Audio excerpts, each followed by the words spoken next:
All right, guys. You are at Introducing Drupal Test Traits.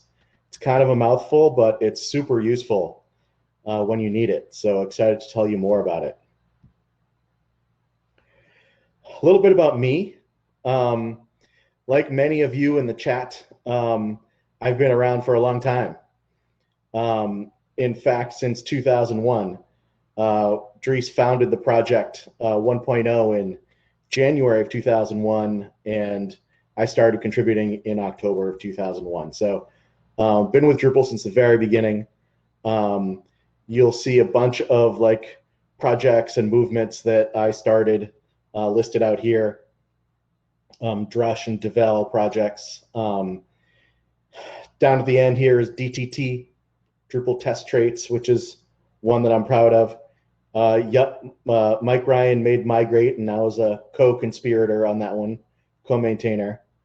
Hey, and it says Drush and Devel maintainer twice. I thought I fixed that. And also a member of the Drupal security team.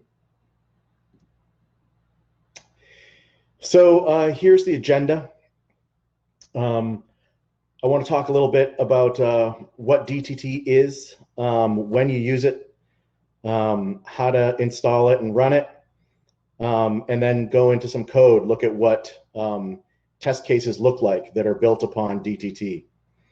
And then go into one of the built-in traits, the Drupal trait, and show you what's under the hood there, mostly so you see that it's nothing too complex and implements just a little code, the code you need in order to do rapid testing with existing sites.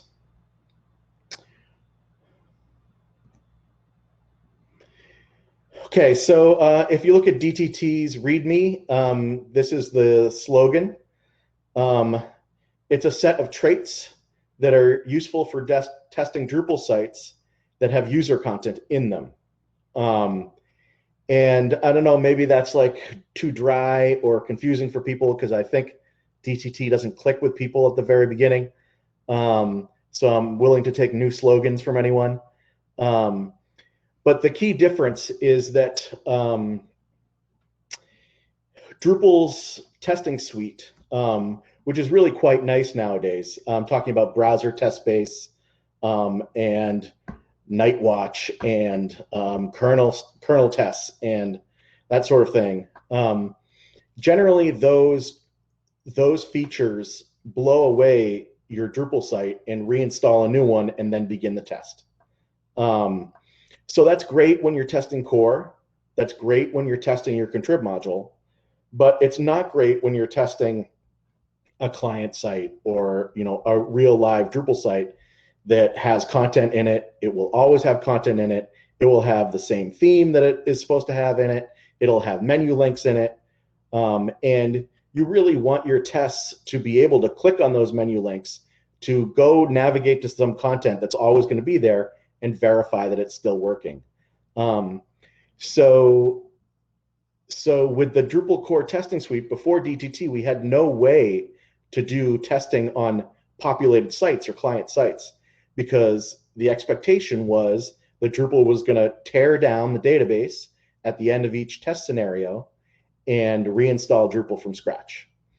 So Drupal Test Traits re-implements part of the scenario setup and teardown to not do that. Instead, you'll see later that the scenario setup, all it does is bootstrap Drupal. It doesn't reinstall Drupal, okay? And it turns out that's all you really want when you're testing populated sites.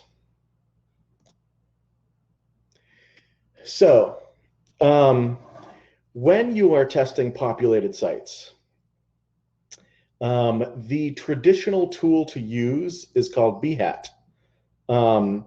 And I have to say that it's a brilliant tool. However, it's not usually the tool that I need. And there's a great quote here from the maintainer of that project. He's quite clear and cogent about how Behat should be used. and the user community of Behat continuously misuses his tool, which is funny or sad, or I don't know how he feels about that. But here's his quote about how Behat should be used. Behat is like no other test framework. Well, that's true.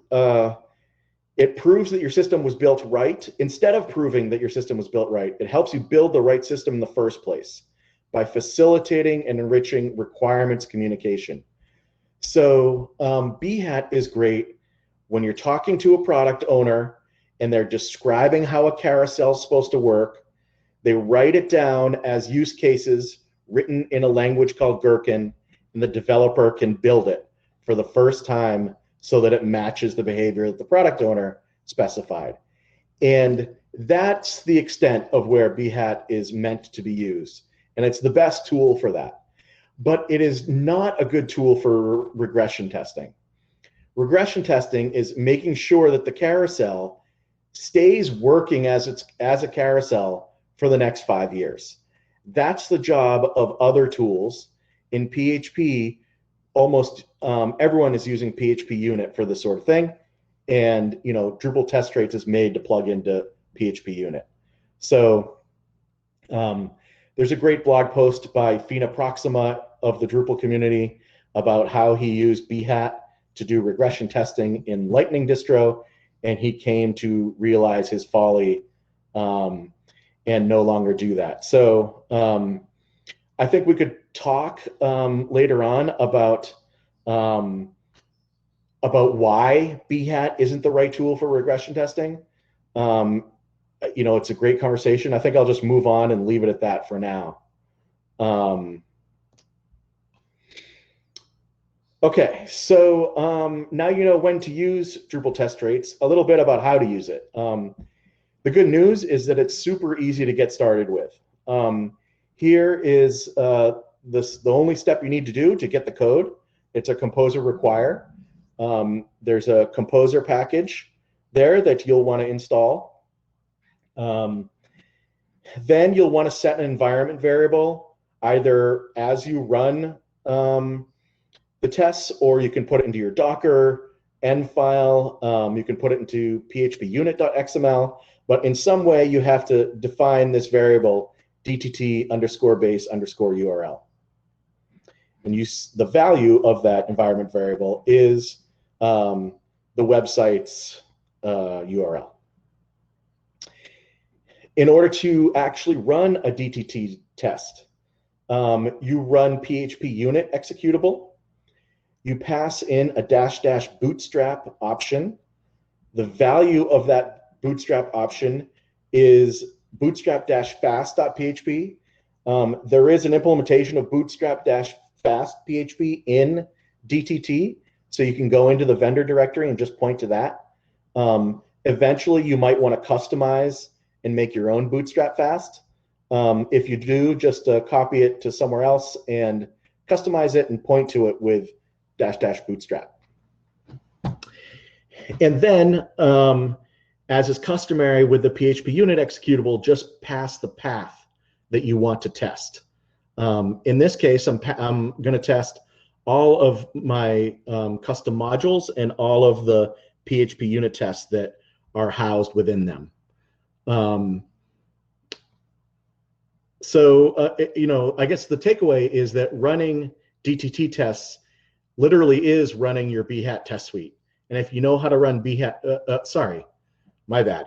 It's running your PHP unit test suite. And so all the usual CLI options and arguments apply when you're running your DTT tests. Okay, so we know how to install it and run it. We know when to use it.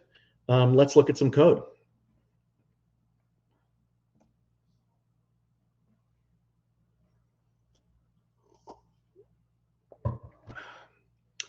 So here we have a class, simple example test, and it extends a class called existing site base. We have one method in here called test article content type and a bunch of testing code. So starting from the top, simple example test extends existing site base. So existing site base is a class that comes with Drupal Test Traits. It's a convenience class. You don't have to use it. You can extend the usual PHP unit test case base class if you'd like. You alternatively could make your own base class. In this case, this example, or some of my examples come from mass.gov, which is a site that I work on, the state of Massachusetts website. You could have mass.gov test base and extend that. If you make your own, you'll want to do something similar to what existing site base does. All existing site base does is include the traits that are necessary so that these calls actually work, okay? So Drupal Test Traits is a set of traits that you can put into your PHP unit classes. If you don't want to put them in individually, you can just extend one of the provided classes, existing site base. Okay, so on to our first test method, test article content type. So the first thing this test method does is creates a user. Then it goes and loads a certain vocabulary, and it creates a term in that vocabulary, and then it creates a node with that term specified and that author specified. Okay, so this will look familiar to people if you have written tests for Drupal core or contrib. Create user, create term, create node. Those are traits that are provided by the Drupal core testing system. So we are actually just reusing all of that functionality and benefiting from it. And, you know, it's well maintained because it's part of core, and, you know, tons of core tests use these methods, so they always work. Okay, so the other salient point here, node, set, published, and save. We are directly creating and using the Drupal API here. You know, create node uses a trait. Here, we're actually just calling the method to save it. So my point is that you can use Drupal's API directly inside of DTT. You cannot do that very easily in BHAT tests. The real awkwardness with BHAT is that you have to write step definitions for everything. And that's like an abstraction layer that gets in the way every day of the week when you're trying to get actual work done. When you're trying to talk to a product manager and determine what the feature set is, it's great. But otherwise, it's no good. No step definitions, just use the APIs you want. You can use them when you're creating content. You can use them when you're asserting on things and so forth. So here we go. We've created our node. We can now browse to pages. So if we want to make sure that our article content type is rendering the way it's supposed to in our test, well, just Drupal get the right URL. And by the way, there's no special way that you have to get URLs. Node already has a way to get URLs, so just use it. So everything you know is still possible here. I see some comments, but I'm just going to keep going because I'm on a roll. All right. You know, just to show you further, you can log in as a different user if you'd like during your test. When you do that, you have enhanced permissions in this case, and you can go to the edit form. And here's how you get the URL to the edit form using the API. So everything you know about the Drupal API works. Okay, maybe I will look at your comments here. Does this test tear down the data we scaffolded in? Yes, it does. We keep track of the entities that get created using these traits, and they get automatically deleted during teardown.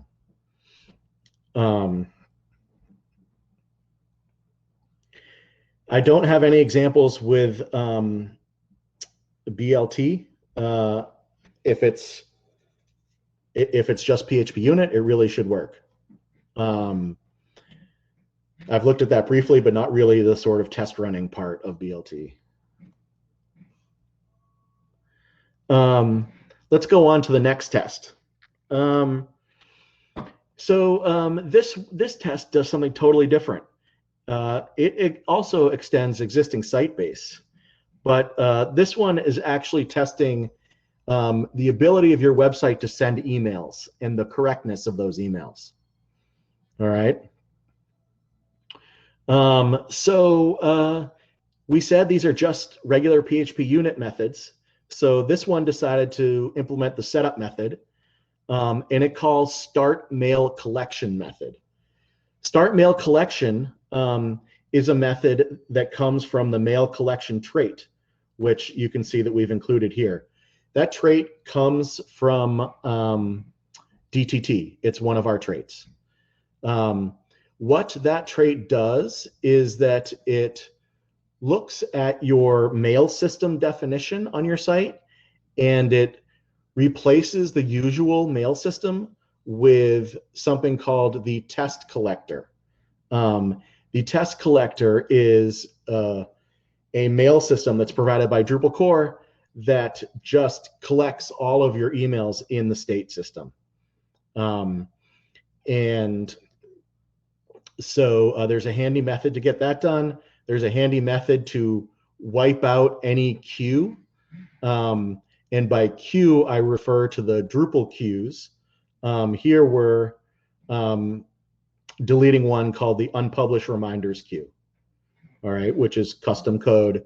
The code we're testing, its job is to send a reminder that in the near future, a set of content will be automatically unpublished by the system, okay?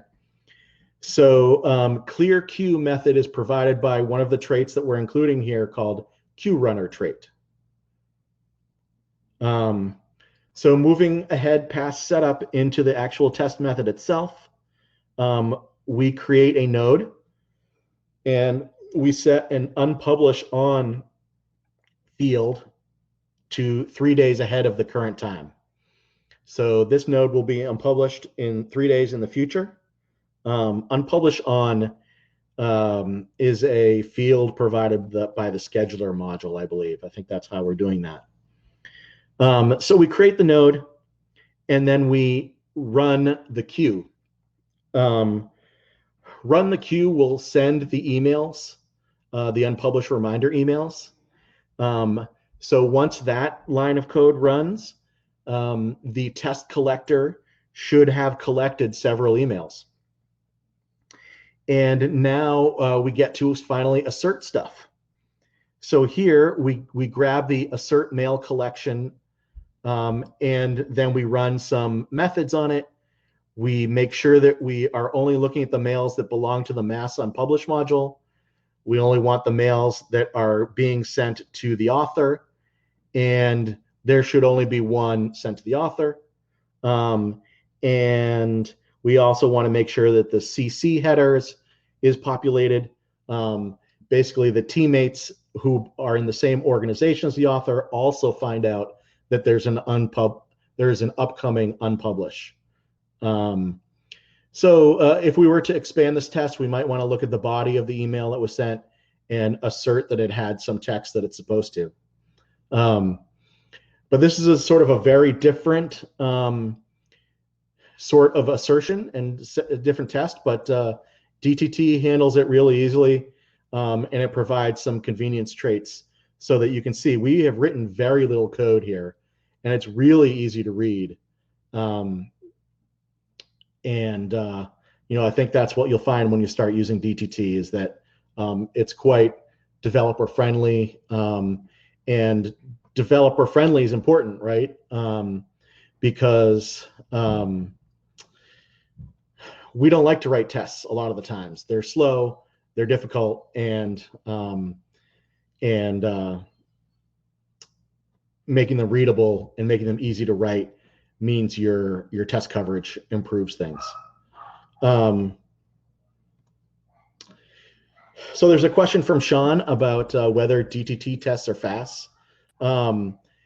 Yes, they're very fast. They're very fast, especially compared to core and contrib tests, which like to set up and tear down Drupal all the time.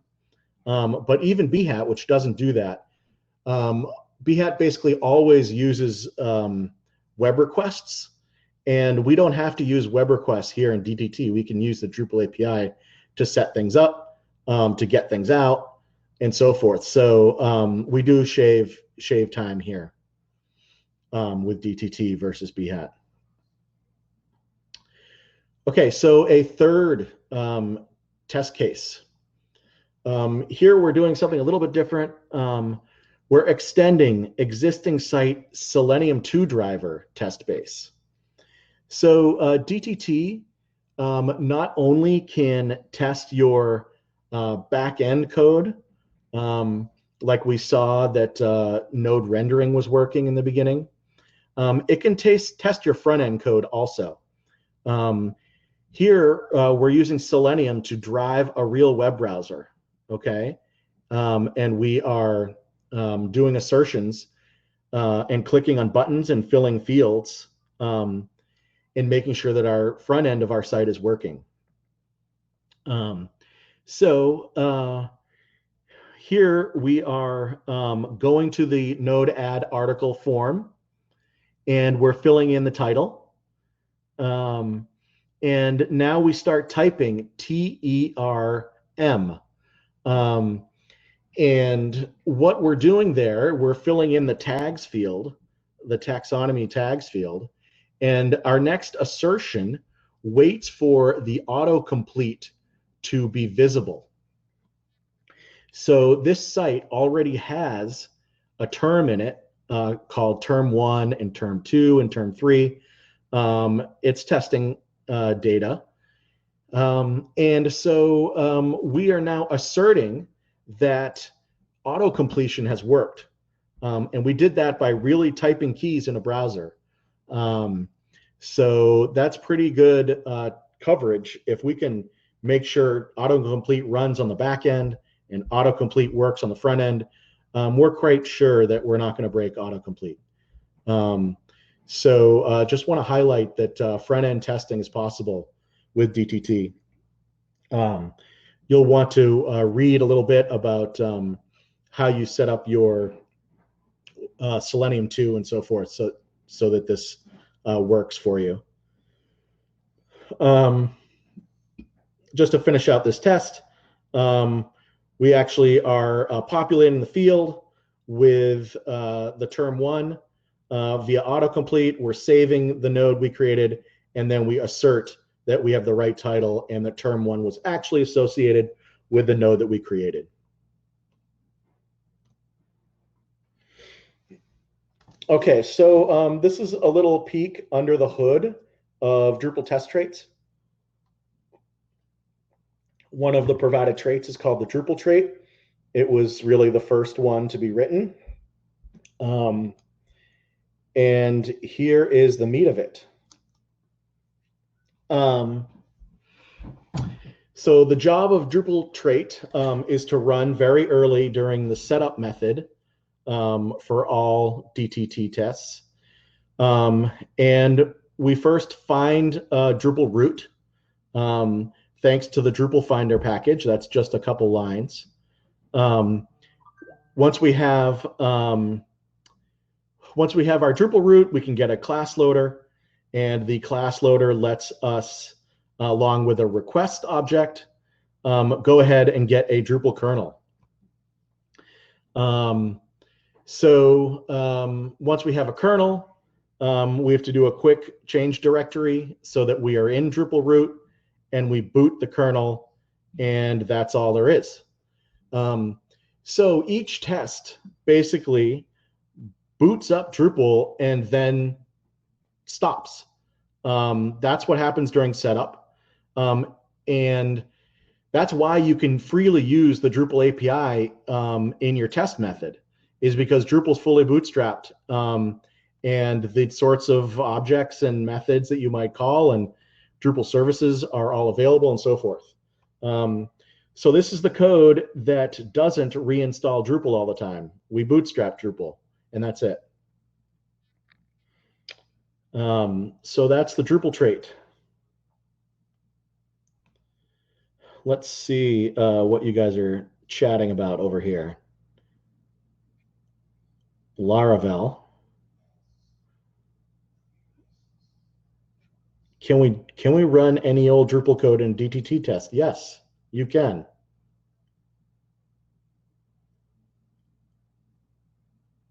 You can do queries. You can render things. Yeah, all that's fair game. All right, moving on past the Drupal trait. Just want to highlight some more things that are available to you. We saw mail collection trait earlier. There's another trait called screenshot trait, which is useful when you are doing those Selenium 2 tests. You have the option of taking a screenshot whenever you want and saving that to the file system. There's a method, just capture screenshot. It will put it in the same directory where Drupal usually puts its debug HTML files. So you can see exactly what the page looked like. I should mention that if you guys are familiar with the HTML output printer, I believe it's called, for Drupal's, that Drupal core provides, you might, when you use that, you get a new HTML file every time there's a new web request coming out of the tests, and it's handy for debugging. That printer, HTML output printer, works with DTT tests, and we use it all the time. It's great for debugging. If you're running your tests in CI, you can just turn that thing on and declare all of those files as artifacts. They get uploaded to your CI provider and are available for the next, n number of months for you to browse and figure out why a test might have started failing. The login trait is a contributed package, composer package. It's not part of DTT, but you'll want to pull that into your project if you use the TFA module. Logging in is more than just filling out a form with username and password when you use TFA. So login trait does an end around where it gets a one-time URL the same way that Drush ULI does, and then you log in with that URL. So it's a drop-in replacement for the login method that works for TFA sites. The queue runner trait we saw briefly in the mail collection test. If you need to clear queues or process items in a queue, such as send email, you can easily do that from a DTT.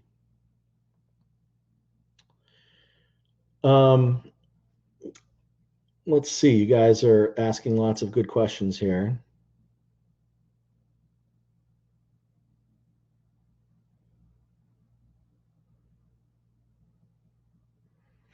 There was a mention of visual regression testing. Yeah, I mean, it's sort of like that.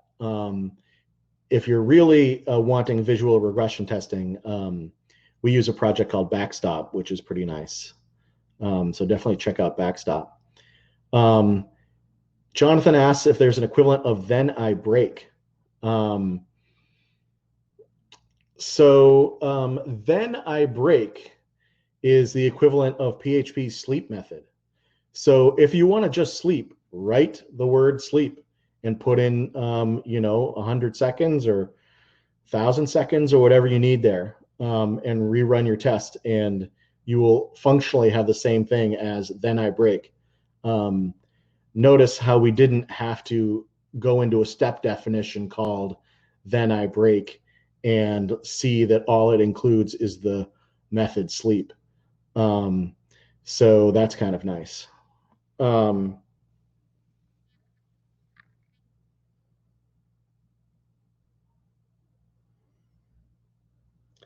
Kevin asks, expected exception. Yeah, I mean, that stuff will work too. You can put those annotations on your test methods, and that will work just fine because DTT really are traits that supplement your PHP unit tests.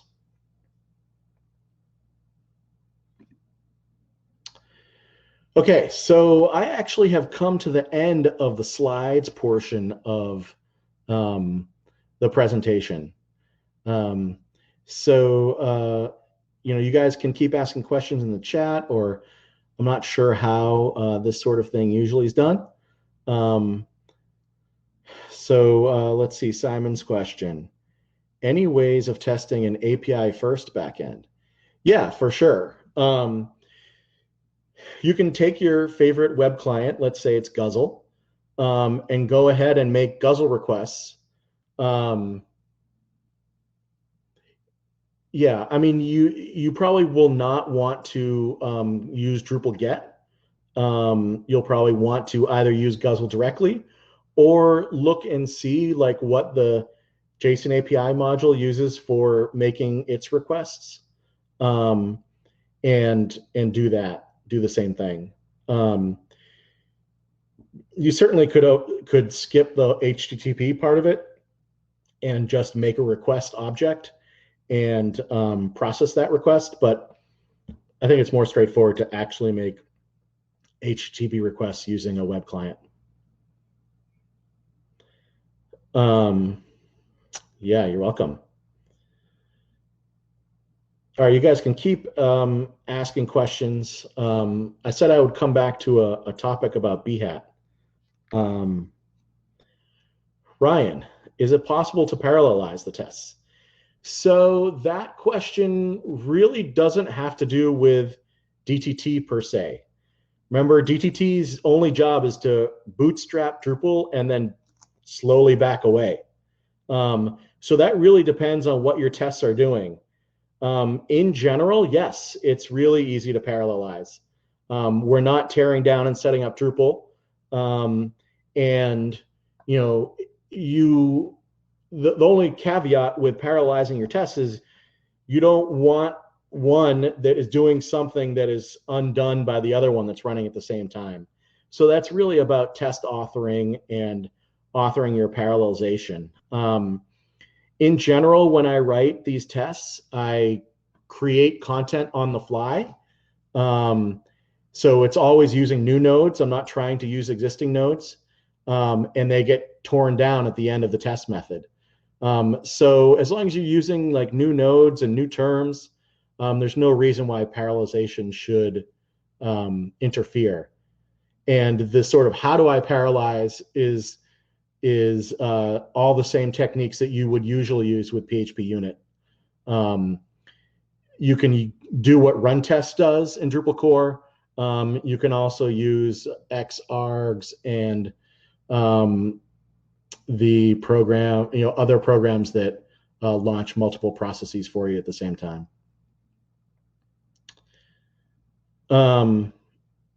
Suggested documentation or tutorials.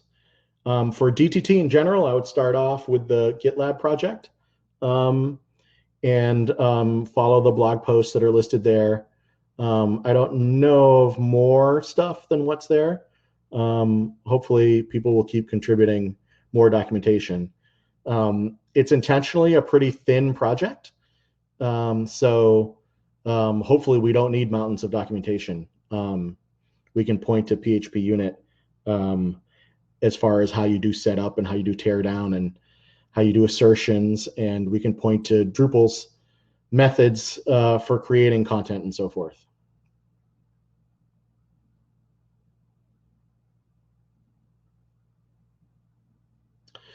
Randomly generated parallel DTTs sounds like a great way to load test a site while testing for race conditions. Yeah, I mean, I think that would work.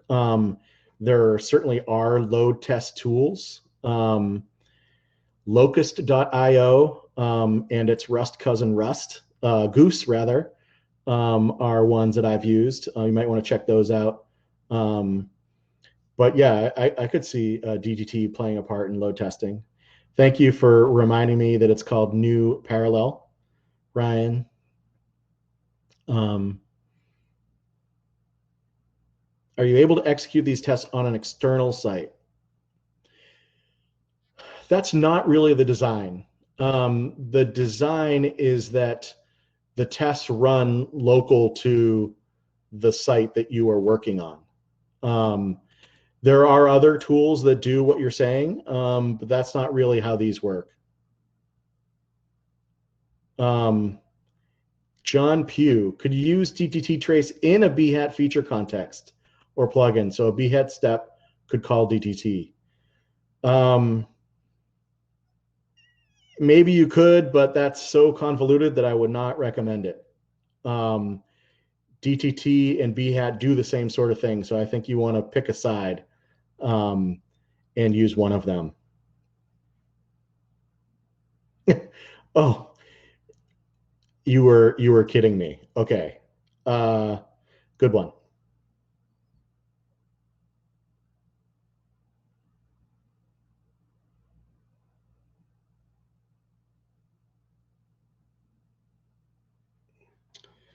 When to use DTT and when to use BHAT.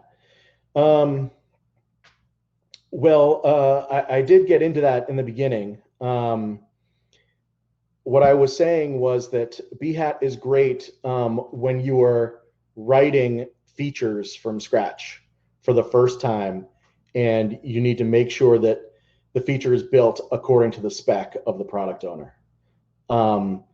In contrast, DTT and PHP unit in general is about preventing regressions. And generally, when people say they're writing tests, they mean regression tests. So in general, what you want is not BHAT. That's like when you're authoring code for the first time. When you're writing tests, it's usually regression tests. So that's why BHAT is usually not the right solution. It's a super cool tool, and I'm really happy that someone has focused on getting the initial authoring of code correct so that it meets its requirements. That is a valid thing. We need a tool for that, and we have a tool for that.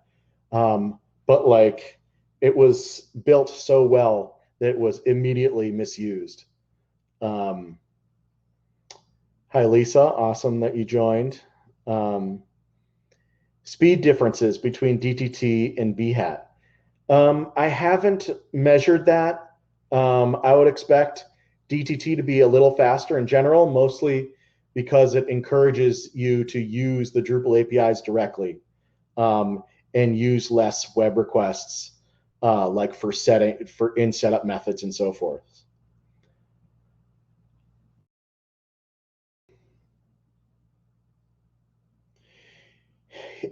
Yeah, Giles, I think that that's one really common use case, is that after a bug comes up and you don't want to have that happen again. But I think that when you're writing code initially, you sometimes author it with tests because you don't want that code to break in the future. That's regression testing. And so a DTT would be perfectly appropriate in that case also. You don't have to wait for something to go bad.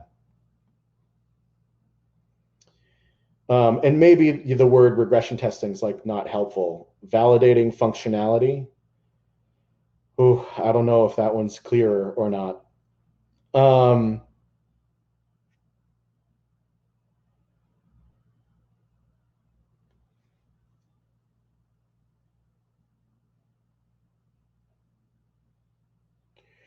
If you're doing regression tests on existing site, what facility are you using to store data?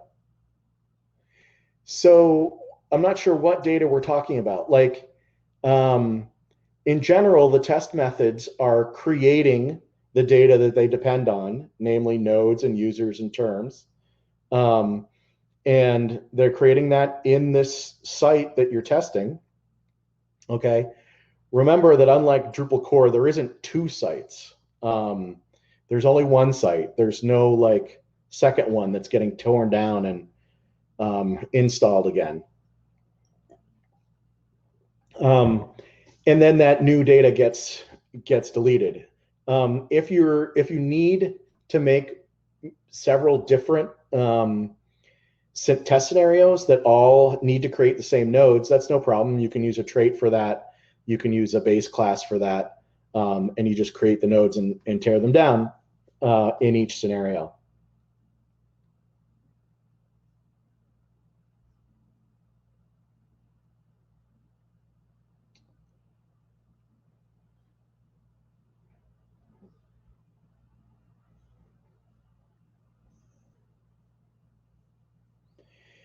Just reading a little bit here.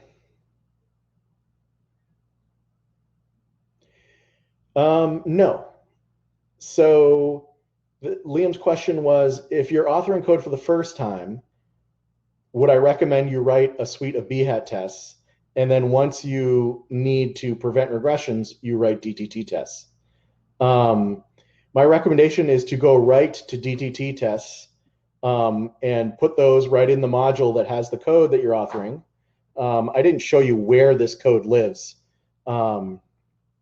but each module can carry its own folder under tests called existing site. You put your PHP unit test cases in there, and they automatically get run by PHP unit, discovered and run. No, you can immediately go to DTT. I wouldn't suggest trying to do two sets of tests.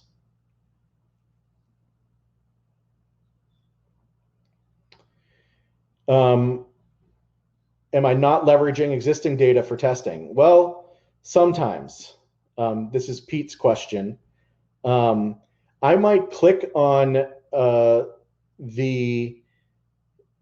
certain navigation on my site. Let's call it the sports section of my site, or the metro section of my site, or the opinion section of the site if you're doing newspapers.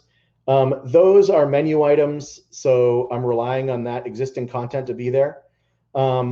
But for other things that I'm testing, I usually just create if I want to make sure that the article nodes are rendering properly, I'll create an article node, and then I will go ahead and Drupal get it and make sure that the text that's supposed to appear on there appears.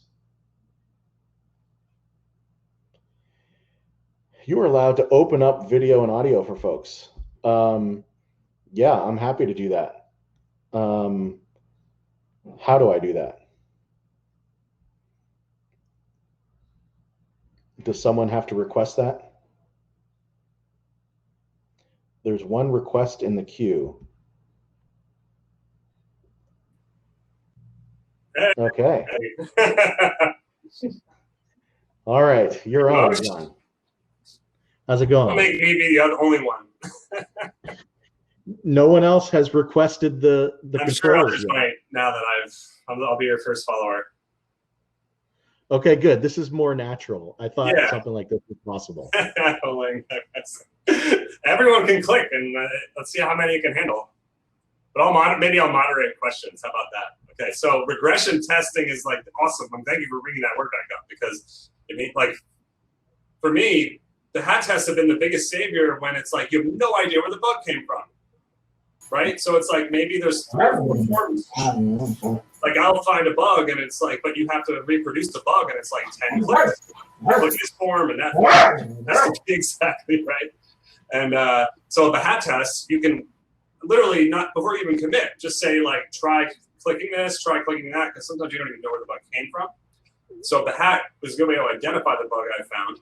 But yeah, once you found it, like you don't want to click 10 times and wait for all those steps to run every single git push in your CI, right?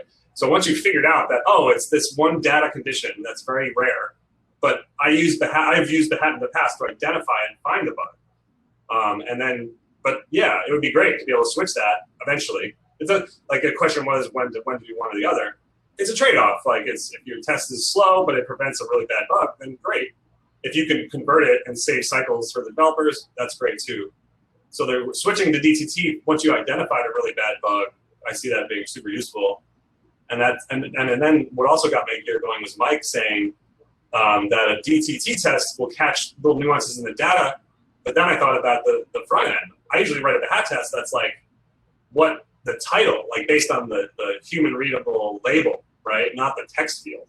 So if you write a DTT test against a field, for example, it'll pass even if the label changes or if you change it. But the hat test, you could swap the field out completely, and as long as the label matches and the field submits, like, you know what I mean? So it's like much more of a human layer than the DTT test. Yeah, I think the Drupal post is what it's called.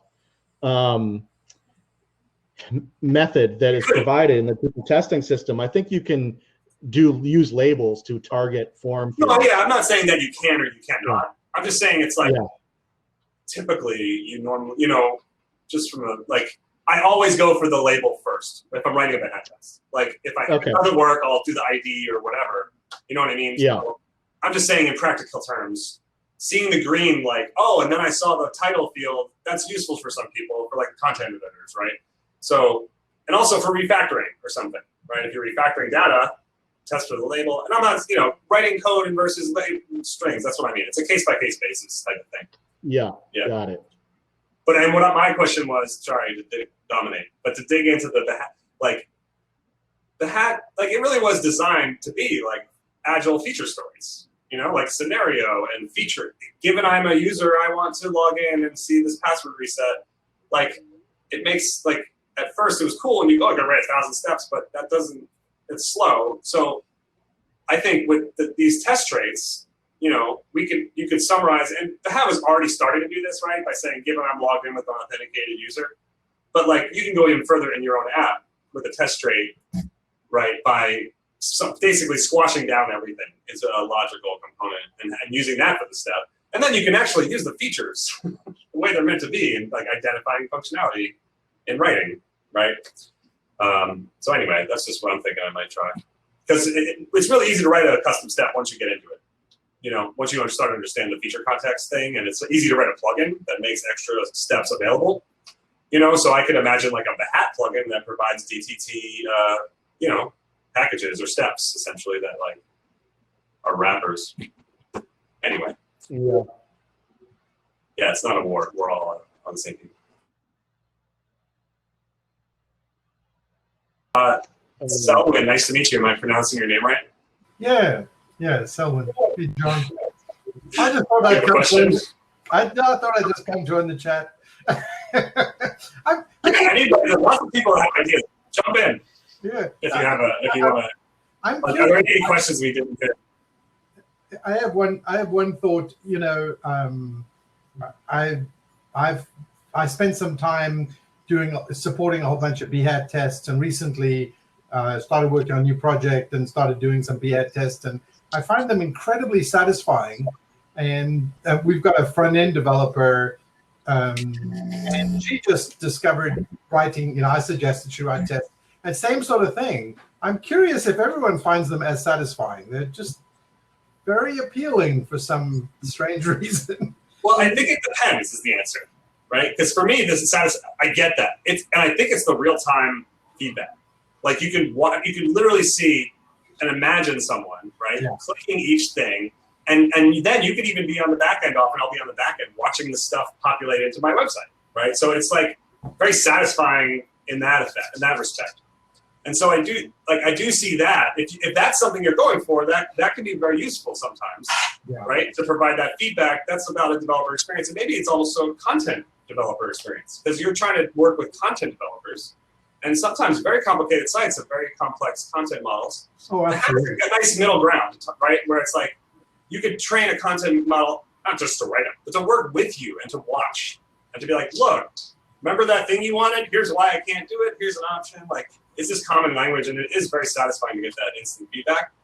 The test traits are great too, but the visual feedback is compressed into a green check plus or minus, right? If it worked or not.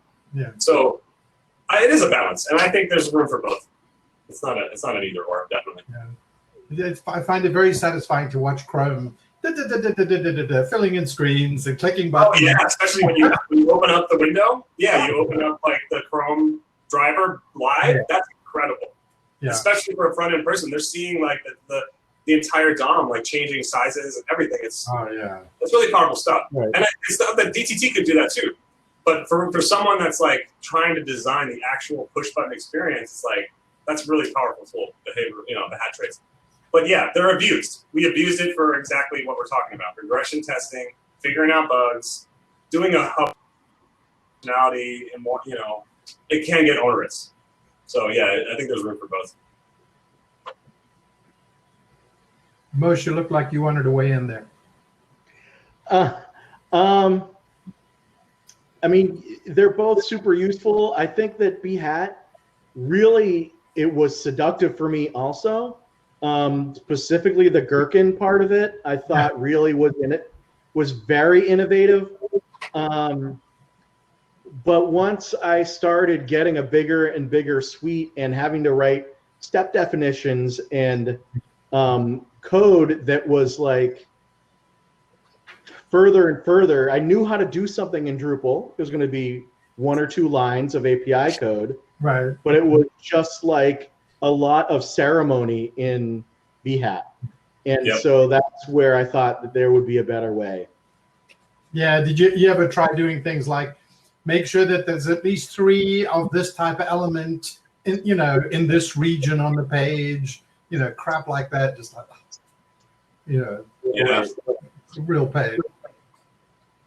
But like, it depends on the layer of the stack you're working on then, maybe, You are a back-end guy, Moshe, like, it's admitted, right? You're a little biased in that sense. Like, if you really are building views and you're like, I really need to know that this flag triggers this front end and there's only 3 here, that stuff is a real pain with Drupal. And like, building a front page that's like a newspaper site, like, I get a programmer would be able to deal with that, but those people aren't the ones really doing the site building aspect of things, right? With making sure that there's enough promoted stories here and blah, blah, blah. All that logic is tough.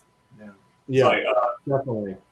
So I think, I think it really depends on where you're at in stack, what your day job's like, True. And they both work. And if you're already invested in one, there's no need to change necessarily. But if you haven't invested one, I would check out Drupal Test Traits. Yeah, I'm totally supportive of all of it, by the way. I'm coming here as the hat strong guy, but I think there's going to be more collaboration on them. Have you guys looked at something called Codeception? I looked at it briefly. I can't remember what it does. Remember.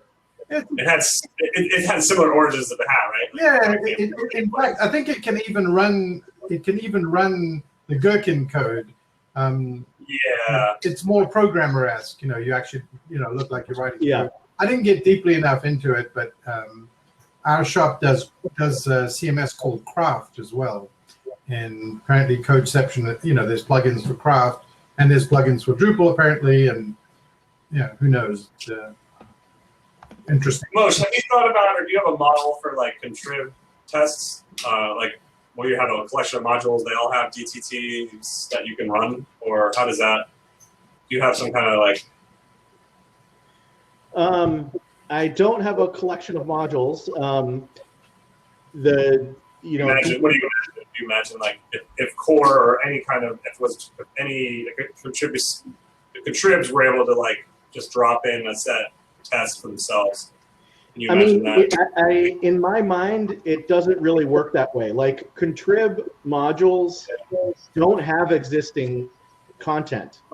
They're meant to be tested with empty websites. And so the Drupal core testing framework works well for contrib. So fire up a browser test based test and do that with your contrib module. I don't see DTT playing a useful role for that use case. Right. I mean, other than just collaborating on the trait collections and stuff, right? Okay, so they're like a view to provide a trait, maybe, right? Yeah, like login trait and queue running trait are composer packages. Right. And there's a little statement on the README in DTT that says tag your composer package with Drupal-DTT. And Okay. then we have a listing of all of the traits, all the packages that have traits that you might want to use. So that's our discovery system. It seems to work well enough, or maybe not because there's only 2 right now. But yeah, so I encourage people, if you come up with a nice trait, package it up with Composer and let us know about it. We'll put it on the README. Awesome.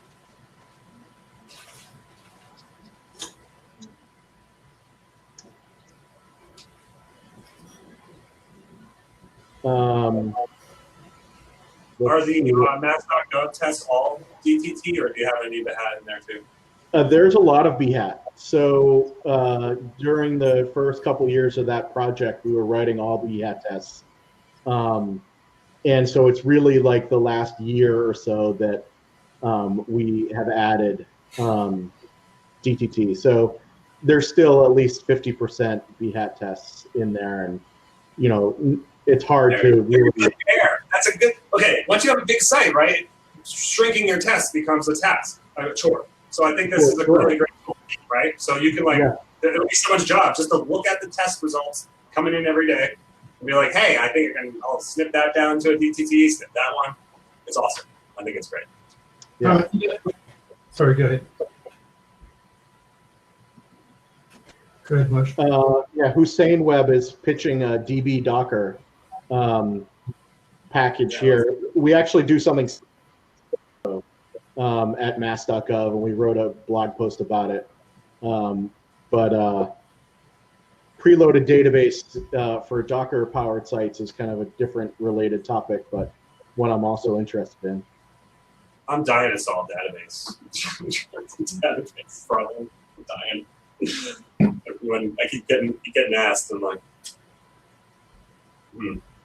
standard database management for all Drupal sites. Anyone? I'm looking into that, Hussein. Yeah. Check out that link and look up mass.gov database. Yeah. I've been thinking about that one for years too. So I think we'll want to look at that and follow that path. Honestly, it's a pretty great path. Group module is a really cool module, Jonathan. Glad you're using that one. I can't think off the top of my head what traits might be needed there, but maybe something does. I'll find the link for it. Yeah, people use Drupal 8 migrate to populate seed data. That's a thing.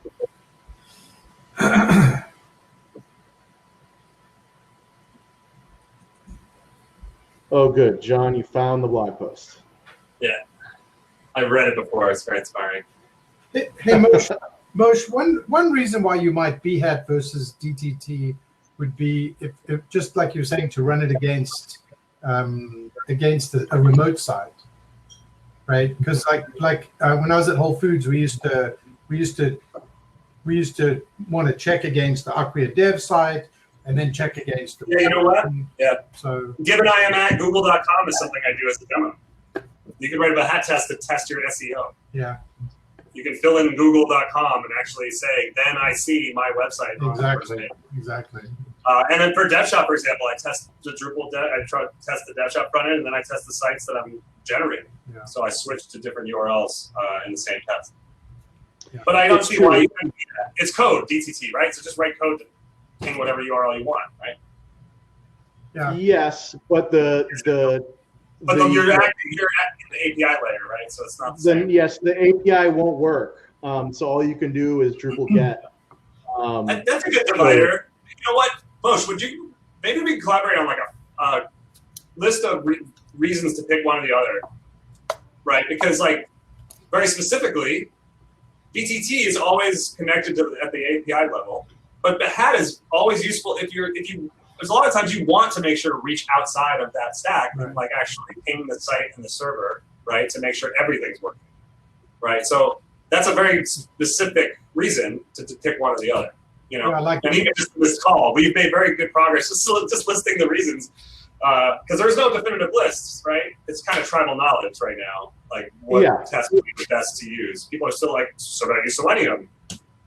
Exactly. You know, the testing. I've just been going too long figuring out how to shoehorn everything that I want to do into BHAT that, you know, an hour ago when you first started talking about this, I had to really recalibrate and think, all right, there are different ways to do this, because, yeah, boy, I've had to put so much work into making it do what I need it to do. I feel you. Yeah. I mean, you can use Xdebug and, like, you know, comfortably see what your test is doing in DTT.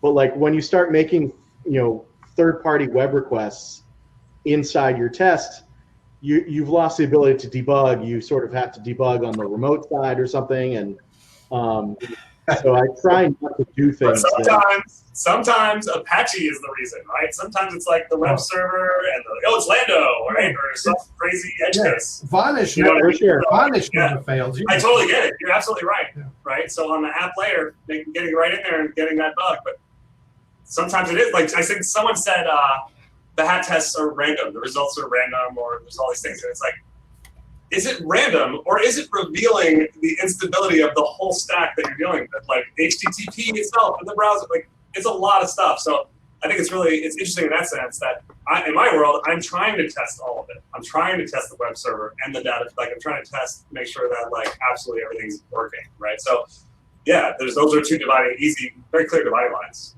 Yeah. In my mind. But yeah, bending it to your will, don't do that.